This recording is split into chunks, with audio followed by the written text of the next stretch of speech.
Okay, हे hello guys. आज हम शुरू करेंगे कोऑर्डिनेशन के इंट्रोडक्शन से। So welcome to Chemitech. हमने इससे पहले भी एक वीडियो की थी कोऑर्डिनेशन कंपाउंड पे, but I don't find it very well. Now again I am making this video. तो देखते हैं हम पहले कोऑर्डिनेशन कंपाउंड क्या होता है। तो कोऑर्डिनेशन कंपाउंड की अगर हम टेक्निकल टर्म्स में बात करें, अगर इसकी डेफिनेशन की बात करें, तो that is these are special class of compound in which the central atom और ion, usually a metal, is surrounded by a cluster of ions और molecules. Transition metal have very good tendency to form coordination compounds. अगर मैं इसको simple way में आपको समझाऊं तो coordination compounds वो कंपाउंड्स हैं जो एक सेंट्रल मेटल एटम आयन के से बनते हैं, जिन्हें काफ़ी ज़्यादा क्लस्टर ऑफ आयन्स ने उनको घेरा होता है. तो हम इसकी टेक्निकल टर्म्स में नहीं जाते, हम इसको सिंपल फॉर्म में समझते हैं कि कोऑर्डिनेशन कंपाउंड्स वो कंपाउंड्स होते हैं जिसमें कोऑर्डिनेशन बॉन्ड हो. आपने कोवलेंट कंपाउंड्स के बारे में सुना होगा, आयनिक कंपाउंड्स के बारे में पढ़ा है. तो वो कंपाउंड्स किसके बेस पे होते हैं? उसके बॉन्डिंग पे बेस पे. वैसे ही कोऑर्डिनेशन कंपाउंड्स भी इसके बॉन्डिंग के बेस पे हैं. जैसे कोवलेंट कंपाउंड्स तब बनते हैं जब कोवलेंट बॉन्ड फॉर्मेशन होती है. आयनिक कंपाउंड्स तब बनते हैं जब आयनिक बॉन्ड फॉर्मेशन होती है. वैसे ही कोऑर्डिनेशन कंपाउंड्स तब बनते हैं जब कोऑर्डिनेशन बॉन्ड फॉर्मेशन होती है. सो coordination compounds involve coordination bonds.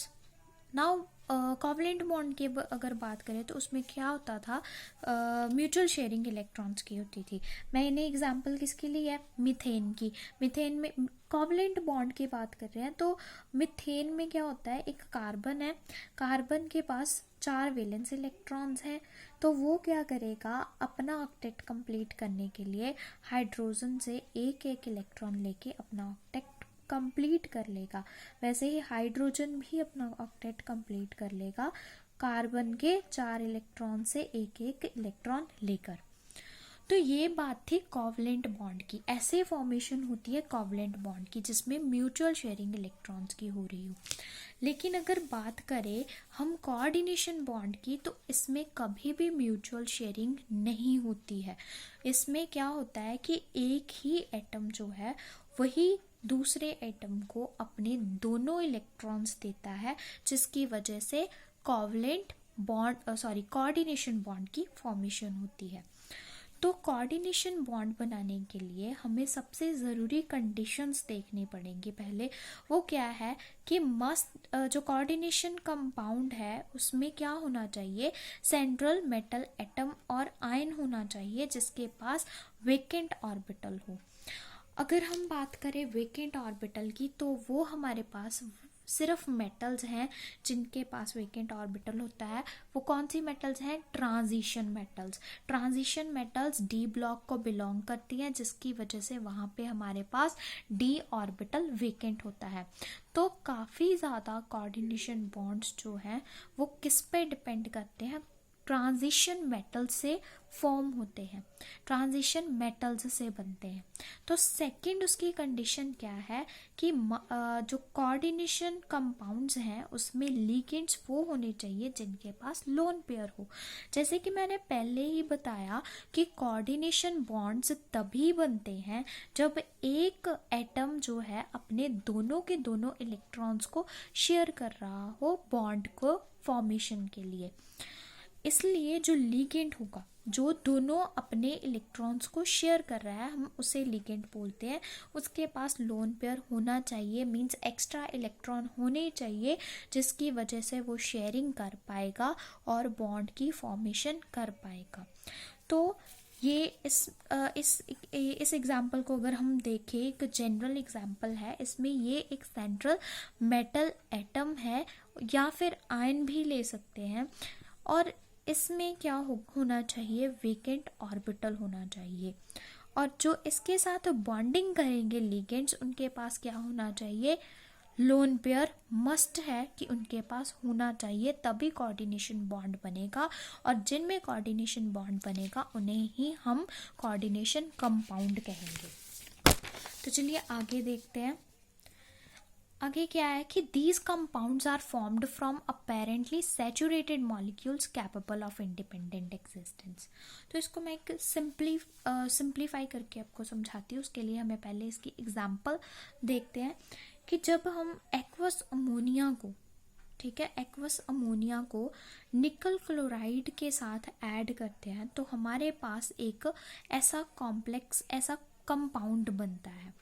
इसमें क्या होता है, जो निकल है, निकल अगर हम निकल को आयोनाइज करते हैं तो निकल किस में टूटेगा, मैं आपको दिखाती हूँ। निकल जो है वो टूटेगा निकल 2 पॉजिटिव प्लस 2Cl नेगेटिव में, ठीक है। तो जब ये टूटेगा तो ये जो निकल है ये सारा का सारा इसके साथ जाके कंबाइन हो जाएगा और ये कंपाउंड बन जाएगा, ये एक कॉम्प्लेक्स बनाएगा और पूरा का पूरा कंपाउंड जो है उसे हम कोऑर्डिनेशन कंपाउंड बना कहेंगे। लेकिन अगर हम इस कंपाउंड की आयोनाइजेशन करें, दोबारा आयोनाइजेशन करें इस कंपाउंड की, तो क्या होगा, जो ये कंपाउंड है उसमें निकल अपनी इंडिपेंडेंट एग्जिस्टेंस खो देगा, वो सिर्फ अमोनिया के साथ ही आएगा। मतलब जब हम इसको आयोनाइजेशन करेंगे तो जो स्क्वायर ब्रैकेट में एंटाइटी है वो कभी भी आयोनाइज नहीं होगी, ठीक है। तो the species in the square bracket does not ionise and remain as single entity and is called complex ion. तो इसे हम बोलेंगे कॉम्प्लेक्स आयन। जो कॉम्प्लेक्स आयन है वो क्या होगा, वो सिंगल एंटाइटी जो कभी भी अपनी इंडिपेंडेंट एग्जिस्टेंस को लूज नहीं करेगी आयोनाइजेशन होने के बाद, उसे हम कॉम्प्लेक्स आयन बोलते हैं। तो ये कॉम्प्लेक्स आयन की टर्म हम काफ़ी ज़्यादा आगे पढ़ेंगे। तो हमने जैसे कि पहले ही पढ़ा है कि these compounds are formed from the apparently saturated molecules capable of independent existence. तो अब जो कंपाउंड बना है उसकी खुद की एक इंडिपेंडेंट एग्जिस्टेंस हो जाएगी, ये आगे फर्दर आयोनाइज नहीं होगा, तो उसे हम क्या बोलेंगे, कॉम्प्लेक्स आयन। उसके बाद हम देखेंगे कि डिफरेंस क्या है कोऑर्डिनेशन कंपाउंड और डबल साल्ट में। जैसे कि कोऑर्डिनेशन कंपाउंड भी सैचुरेटेड मॉलिक्यूल्स की एडिशन से बनता है, वैसे ही डबल साल्ट भी जो है वो एडिशन से बनते हैं। जैसे यहाँ पे क्या है कि आयरन सल्फेट, अमोनियम सल्फेट और वाटर को ऐड करते तो हमारे पास एक मोहर साल्ट आता है, जिसकी हमने काफ़ी ज़्यादा जैसे पहले भी पढ़ा हुआ है मोहर साल्ट के बारे में। तो ये एक मोहर साल्ट बनता है, ये डबल साल्ट है। अब ये डबल साल्ट कैसे कोऑर्डिनेशन कंपाउंड से डिफरेंट है वो देखते हैं। तो जब हम डबल साल्ट को डिसॉल्व करते हैं, पानी में आयोनाइजेशन करते हैं, तो ये अपने फर्दर कॉन्स्टिट्यूएंट आयंस में टूट जाएगा, ठीक है। ये जैसे मोहर साल्ट है वो अपने कॉन्स्टिट्यूएंट्स आयंस में टूट जाएगा।